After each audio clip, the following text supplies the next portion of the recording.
Active adult developments are a growing trend and can be found all over the country. But some boomers want a community that includes people of all ages. One style of mixed housing that's gaining momentum here had its origins in Denmark. Far from the action of Las Vegas and its neon nights is another world, where the buffalo roam and bikes outnumber cars. Listen to the earth mother's song. Listen to the earth mother.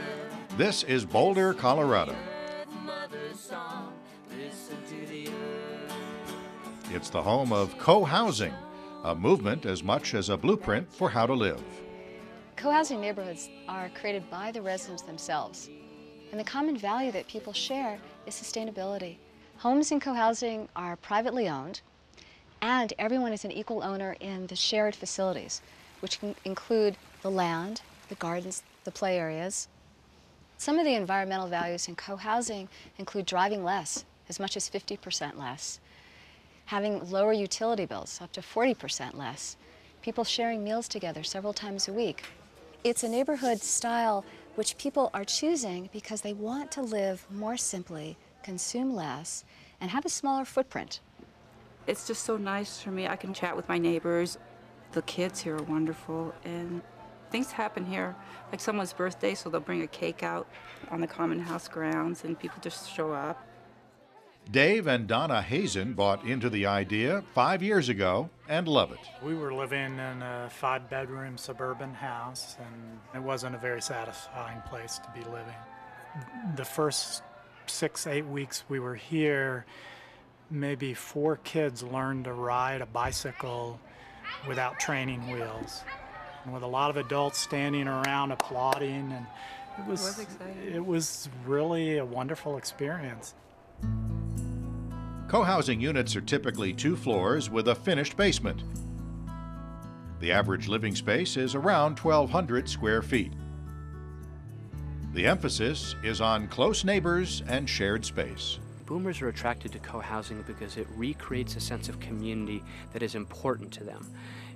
In some ways it may be similar to an extended family that they grew up in, small towns they might have lived in.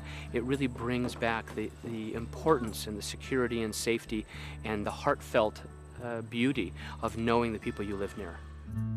So you're all on one level up there.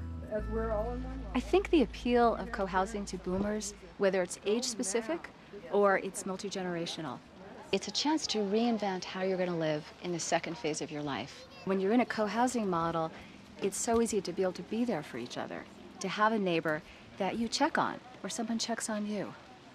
That's what co-housing is about. It's a lifestyle that allows someone to age in community. Charles Durrett imported the co-housing idea from Denmark 15 years ago. He found it better than an assisted living institution for his aging mother. My mother lived in a place of 118 residents, 55 staff. So, and she couldn't even keep a bottle of aspirin in her own room because that had to be administered. Here's a woman who was, 70 years old, had raised 6 kids, had her own business, full of responsibility, and all of a sudden they're treating her like a child. I don't think the boomers are going to put up with that.